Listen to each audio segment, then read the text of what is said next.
For generations, owning a home was considered one of the most important parts of the American dream. It represented stability, security, financial progress, and a path toward building long-term wealth. Parents told their children that if they worked hard, saved money, and made responsible financial decisions, one day they would be able to buy a home of their own. But today, millions of Americans are asking a question that would have seemed unthinkable just a few decades ago. Why can't we afford a home anymore? According to billionaire investor Ray Dalio, the answer goes far beyond high mortgage rates or expensive houses. The real problem is that America is facing a combination of economic forces that are making homeownership increasingly difficult for ordinary people. And unless those forces change, the dream of owning a home may continue moving further out of reach. The housing market has always moved in cycles. Prices rise, prices fall, and affordability changes over time.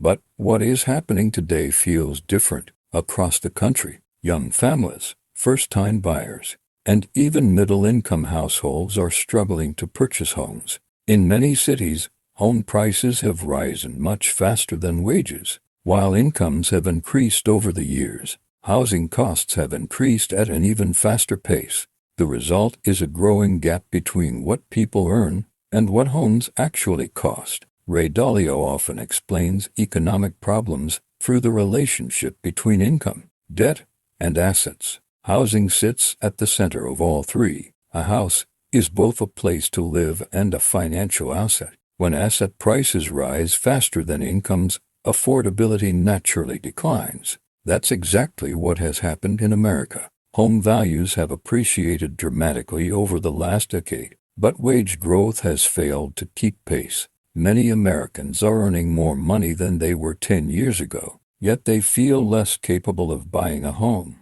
One major reason for this affordability crisis is the extraordinary rise in home prices. Following the pandemic, during that period, interest rates fell to historic lows.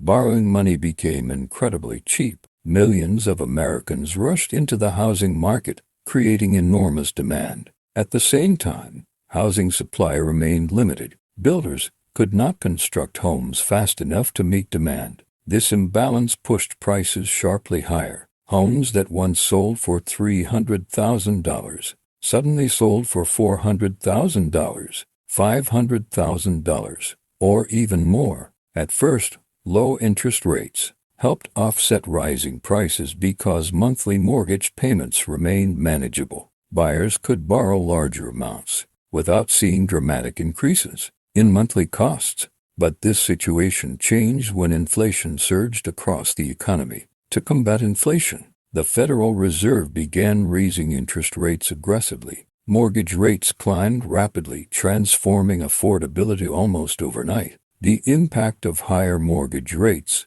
is often underestimated. Many people focus only on the price of a home. However, the monthly payment is what determines affordability for most buyers. A house priced at $500,000 with a 3% mortgage rate is dramatically more affordable than the same house with a 7% mortgage rate. Even if the home's price remains unchanged, the monthly payment can increase by hundreds or even thousands of dollars. This means buyers are being squeezed from both directions: high home prices and high borrowing costs. Dalio frequently discusses how debt affects economic behavior. Housing is one of the most debt-dependent sectors of the economy. Most Americans cannot purchase homes with cash. They rely on mortgages. When borrowing becomes more expensive, purchasing power declines. Buyers who once qualified for larger loans suddenly find themselves priced out of the market. This is exactly what millions of Americans are experiencing today. Another factor contributing to the crisis is limited housing supply. For years, America has not built enough homes to keep up with population growth and household formation. Following the 2008 financial crisis, home construction slowed significantly. Many builders left the industry. Financing became harder to obtain, and development activity remained below historical averages for years. The consequences of that slowdown are still being felt today. As supply remained constrained, demand continued growing. Millennials, the largest generation in American history, entered their prime home-buying years. More people wanted homes, but there were not enough available properties to meet demand. This imbalance placed upward pressure on prices across the country. Even as mortgage rates increased, limited inventory prevented prices from falling significantly in many markets. Ray Dalio often highlights the importance of wealth inequality when analyzing economic trends. Housing has become one of the clearest examples of this phenomenon. Existing homeowners have benefited enormously from rising property values. Many have seen their net worth increase substantially. Meanwhile, renters face a completely different reality. They must save for increasingly expensive down payments while paying rising rents.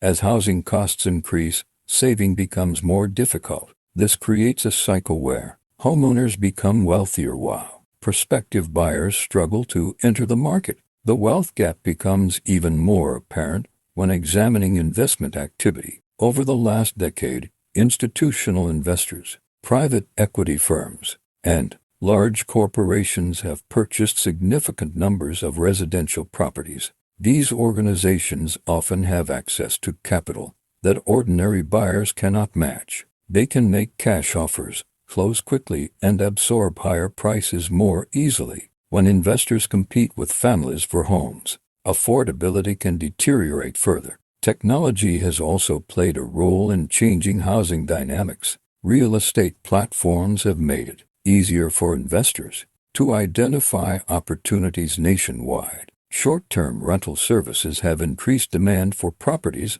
in certain regions. Remote work has enabled people to move from expensive cities to smaller communities, increasing competition in markets that were once relatively affordable. These changes have altered housing demand patterns across the country. One of Dalio's core principles is that economic systems become unstable when opportunities become unevenly distributed. Housing affordability is increasingly becoming an opportunity issue. Previous generations often purchased homes in their 20s or early 30s. Today, many Americans are delaying homeownership for years. Some are moving back in with parents. Others are renting indefinitely because purchasing remains financially unrealistic. The psychological effects of this trend should not be underestimated. Homeownership has traditionally represented progress and financial achievement. When people feel that major milestones are becoming unattainable despite working hard, frustration grows. Economic challenges often become social and political challenges as well. Housing affordability is no longer simply a real estate issue. It has become a broader economic concern affecting confidence, family formation, and long-term financial planning. Inflation has further complicated the situation. Rising costs for food, transportation, healthcare, and insurance leave households with less money available for housing. Even individuals who qualify for mortgages may hesitate to purchase homes because their overall financial obligations have increased. The combination of high living expenses and high housing costs creates significant financial pressure. Dalio frequently explains that economic cycles are influenced by the interaction between debt and income. Today's housing market reflects this relationship perfectly. Household incomes have not increased enough to support both elevated home prices and elevated mortgage rates. Eventually, something must adjust. Either incomes need to rise substantially, interest rates need to decline, home prices need to moderate, or some combination of these factors must occur. Yet many homeowners are reluctant to sell. Millions locked in mortgage rates below 4% during previous years. Selling their homes would require purchasing another property at much higher interest rates. As a result, many choose to stay put. This phenomenon, sometimes called the lock-in effect, reduces housing inventory even further. Fewer homes are listed for sale, limiting options for buyers and supporting higher prices.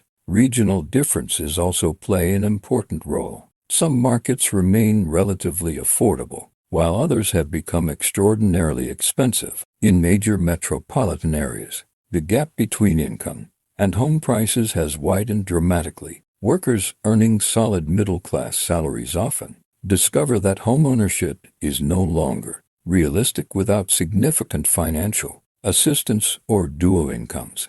Another challenge involves construction costs. Builders face higher expenses for labor, materials, land, permits, and financing. These increased costs make it difficult to develop affordable housing profitably. As a result, many new construction projects focus on higher-priced homes where profit margins are larger. This limits the availability of entry-level housing for first-time buyers. Dalio's analysis often focuses on long-term structural trends rather than short-term headlines. From this perspective, housing affordability is not simply a temporary problem caused by current interest rates. It reflects deeper economic forces that have been developing for years. Asset prices have grown faster than wages. Wealth inequality has increased. Housing supply has remained constrained. Debt levels have expanded. These trends collectively contribute to today's affordability crisis. Younger generations face particularly difficult circumstances. Many entered adulthood during periods of economic uncertainty. Student loan obligations, rising living expenses, and expensive housing markets have created financial obstacles that previous generations did not face to the same extent. While older homeowners benefited from decades of appreciation, younger buyers must enter the market at significantly higher valuations. This generational divide has important economic implications. Homeownership has historically been one of the primary mechanisms for building wealth in America. When fewer people can access homeownership, wealth accumulation becomes more concentrated. Over time, this can reinforce inequality and reduce economic mobility. Despite these challenges, Dalio would likely argue that understanding the problem is the first step toward addressing it. Economic conditions are constantly changing. Interest rates may eventually decline. Housing supply may gradually improve. Technological innovation could increase construction efficiency. Policy reforms could encourage additional development. While no single solution exists, multiple factors could contribute to improving affordability over time. For individuals, adaptability remains essential. Financial discipline, saving consistently, reducing unnecessary debt, and maintaining flexibility can improve long-term prospects. The path to homeownership may look different than it did for previous generations, but preparation still matters. Those who strengthen their financial positions place themselves in better situations when opportunities emerge. Investors should also pay close attention to housing trends because real estate remains deeply connected to the broader economy.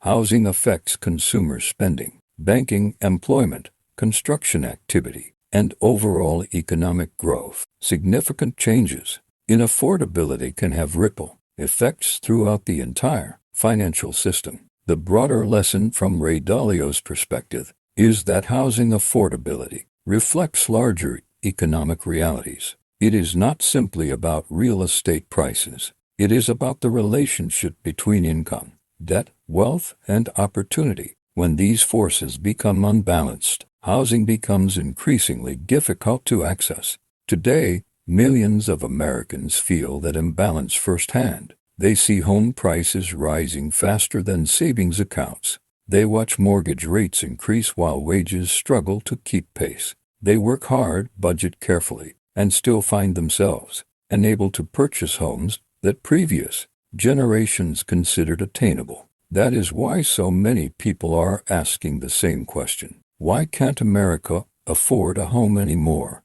According to the economic principles Ray Dalio often discusses, the answer lies in a combination of rising asset prices, limited supply, higher borrowing costs, growing inequality, and long-term debt dynamics. These forces have converged to create one of the most challenging housing environments in modern American history. Whether the situation improves or worsens will depend on how these forces evolve in the years ahead. But one thing is clear: housing affordability has become one of the defining economic issues of our time. And for millions of Americans still chasing the dream of homeownership, the outcome could shape their financial future for decades to come.